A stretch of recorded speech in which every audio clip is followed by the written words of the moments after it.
In the Indian Ocean off the coast of Somalia, a ship belonging to an oil company is full of workers that do maintenance on underwater oil and gas pipelines by diving into extreme depths.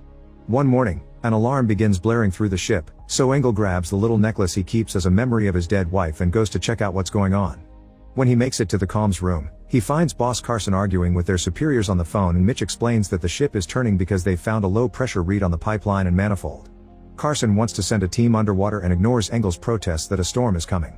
Since most diving teams have already gone home, they'll have to gather whoever they can find, including a very young employee. Engel protests again, pointing out that the boy hasn't gone below 30 meters, but Carson sticks to his orders and puts Mitch in charge. Afterward, Engel goes to tell young Jones the news, and the boy's actually excited to finally be going underwater. Mitch goes looking for Hurst and is disturbed to discover how much he's been drinking. Hurst points out that his shift is over, but he accepts to go when Mitch offers double pay. Then the team gets ready, and Jones gives his pregnant wife a call to tell her he'll be a day late, but unfortunately Mitch doesn't find anybody at home. Moments later, the team finally enters the diving bell and begins descending into the ocean. Engel notices Jones has brought a jar of hair gel and tells him to open it, which ends up spilling all over Jones's clothes because of the pressure change. The deeper they go, the more Hurst begins feeling the alcohol withdrawal and his hands shake while merely putting on his seatbelt. When the team finally makes it to the bottom, Jones stays on the bell while the other three go out to fix the pipe. The three men work hard on getting the repairs done, but it will take a while. Jones tries to keep himself entertained by watching a beautiful creature swim by and staring at a picture of his wife. Suddenly, the bell starts shaking like crazy and Jones rushes to get in contact with the ship. Apparently the storm has finally arrived, but before Jones can ask for more details, the ship's comms go off. When Jones tells the others what happened, Hurst refuses to finish the job and swims back to the bell, leaving Engel and Mitch to finish the repairs. At that moment the bell starts shaking again, and Hurst urges his friends to hurry back. Luckily they finish the repairs just in time and return to the bell, where they finally make contact with the ship again. Carson says they were hit, but Mitch still asks him to bring the bell back to the surface. The bell slowly begins to ascend, but the higher it goes, the more it shakes, and soon they lose contact with the ship again. Suddenly the bell starts dropping at a high speed and the team has to brace for impact. As soon as the bell hits the bottom of the ocean, the alarm goes off, and Jones screams because he got hurt. Mitch and Hurst immediately hold him down while Engel puts his knife inside Jones's mouth. It turns out he had pressure caught in a tooth cavity under the filling, but the poke of the knife quickly takes care of it. While Jones takes a moment to recover and the system stabilizes, Mitch tries to contact the ship again to no avail. Engel decides to go outside to check the damage, discovering that the damage is just some scratches and that the beacon is still working. Hurst checks the inventory and finds blankets and first aid, but no survival suits. Mitch points out the backup heating is working, so hopefully that will be enough. Afterward, Engel continues to swim to check on the umbilical cables that connect the bell to the ship. He follows the trail until he discovers a disturbing sight. The ship has been destroyed by the storm and he's looking at the sinking parts. To make matters worse, Engel finds all the bodies of the crew, including Carson. Engel returns to the bell and drops a piece of the ship to prove it's been sunk. At first Mitch refuses to believe it and asks Jones to try the comms again, but Engel mentions the bodies and yells at him to make him see the truth. They are stuck here with limited oxygen, so they don't have much time left. After a moment of silence to let the news sink in, an argument begins, which is made worse when Engel explains that the company is in lockdown and nobody will come. Hurst and Engel grab each other, ready to add punches to the fight, but Mitch quickly separates them and asks everyone to calm down in order to save oxygen. Then Mitch remembers they have the manifold location of the pipe from when they came down to fix it, so he writes it down and gives it to Jones to transmit it through the comms every 15 minutes, hoping any passing ship will get the message. Engel thinks they should detach the clump weight to make the bell float again so they can be seen, but Mitch doesn't let him, pointing out that pressure is equalized inside and out, so if they rise it could kill them. At that moment, one of the oxygen tanks gets loose, and the bell starts losing air, so the alarm goes off again.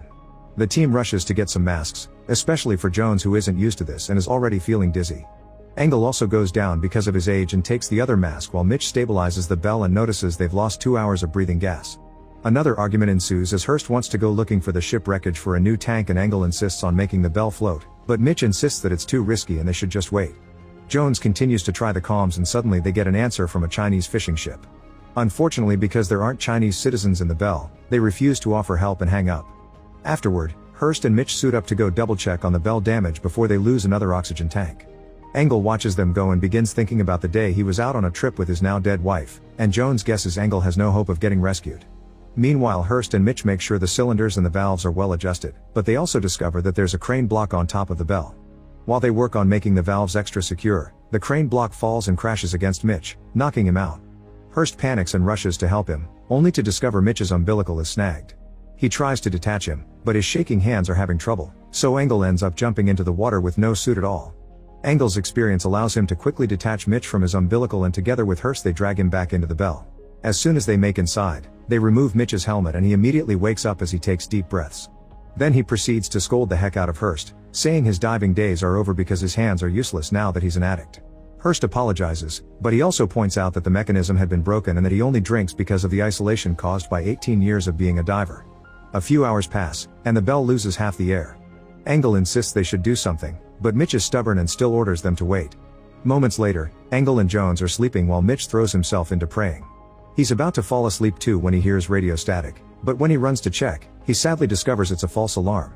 Then he goes to check on Hurst, only to find him gone. Mitch wakes the others up and uses the radio to call Hurst, who announces he's going to fix things. It turns out Hurst has put on a suit and is following the ship's umbilical to try to find extra oxygen tanks. Mitch orders him to come back, but Hurst ignores him and keeps talking about his old diving experiences. However, the further he goes, the worse he's affected by hypothermia, and soon he enters a delusional state, which makes him ramble about his family.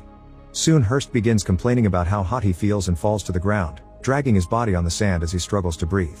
In the Belle, Engel points out they should cut the gas since Hurst is going to die anyway. Engel thinks they should save oxygen and Hurst should die quickly instead of painfully slowly. Mitch is disturbed by the idea since he doesn't think they have the power to choose who dies, and this triggers yet another argument. While Engel and Mitch fight, Jones makes the choice and presses the button to cut the gas, and soon they stop hearing Hurst's breathing, which confirms he's dead. What they don't know is that he had been 2 steps away from finding the ship's oxygen tanks. To say goodbye to Hurst, Mitch offers a prayer and throws Hurst's other umbilical end into the water. Moments later, Jones decides that since he didn't get to dive on the job, he'll go swimming now. He jumps into the water and is surprised to find his wife there, looking beautiful with no clothes. The two of them reunite and start kissing, but when things start to heat up, blood begins coming out of their mouths. Jones panics and tries to swim again, but his wife keeps him in her hold firmly as blood continues to come out. Suddenly, Jones opens his eyes and realizes it had all been a nightmare.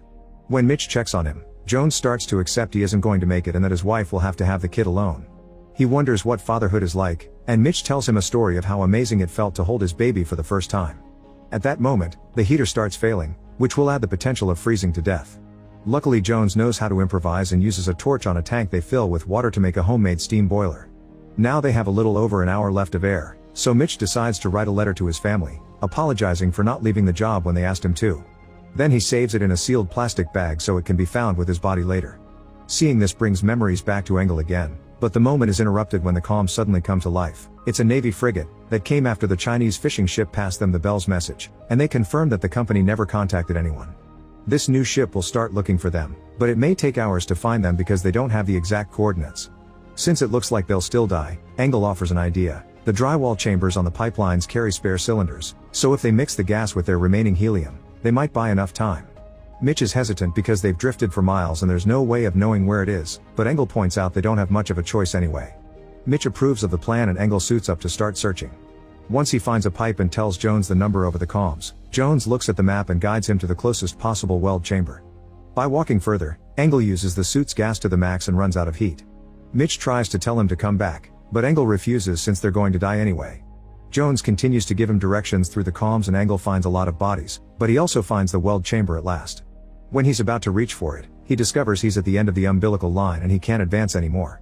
Seeing no other choice, Engel decides to detach to reach the tanks, ignoring Mitch's warnings and losing the comms. There's almost no air left in the Belle, so Mitch decides to put on the other suit and go after Engel. He finds the detached umbilical and fears the worst, but after walking a bit more, he finds Engel unconscious on the ground with a tank next to him. Pushing his own umbilical to the extreme, Mitch manages to grab both Engel and the tank and bring them back to the Belle.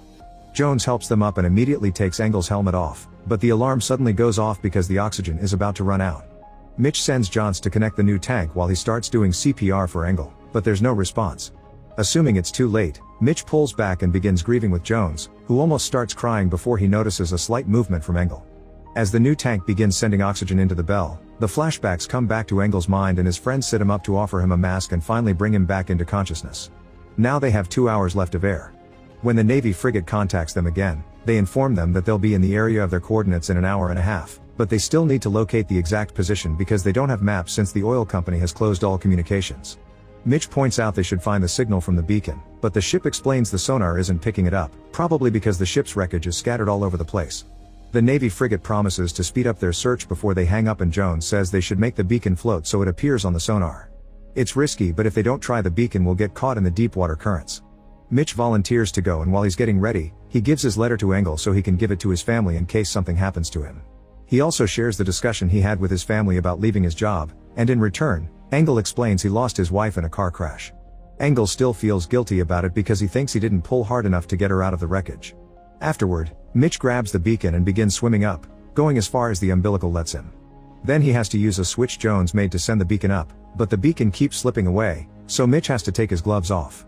At that moment, a bunch of jellyfish shows up, and they take advantage of his bare hands to start stinging him over and over, making him lose the beacon. Mitch screams in pain, but he still struggles against the little beasts and manages to recover the beacon.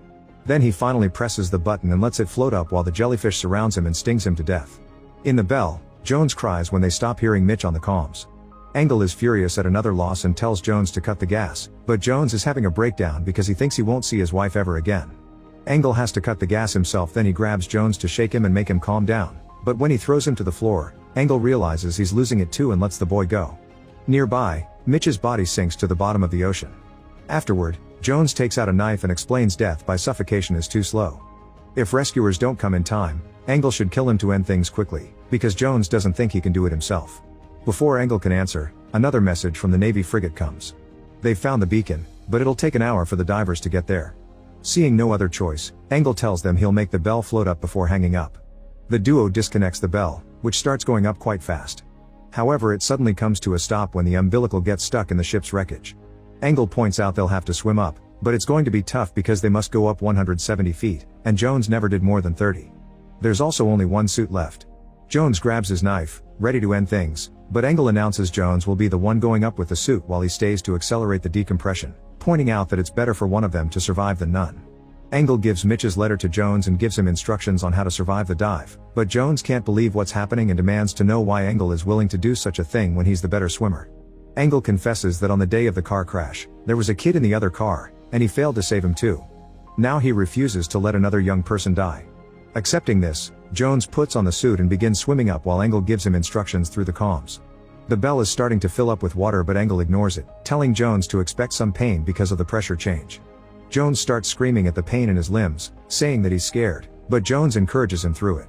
Once Jones reaches the end of the umbilical, he takes a deep breath of air and detaches to swim the last 20 feet without the suit. This causes decompression sickness and Jones starts bleeding from the mouth, but he doesn't give up and keeps going with his remaining strength until he finally hits the surface. After floating for a few seconds, a boat sent by the Navy finally finds him and rescues him. The main ship tells Engel through the comms that Jones is fine. The air in the bell finally runs out, and since the water is almost filling it, Engel takes out his wife's necklace and decides to try one last time. He swims out of the bell and starts going up, however he can't go far without a suit and he drowns. Sometime later, Jones reunites with his wife, but it's hard for him to let go of the trauma of what he went through. Make sure to subscribe and turn on notifications so you can watch more videos like this. Thanks for watching.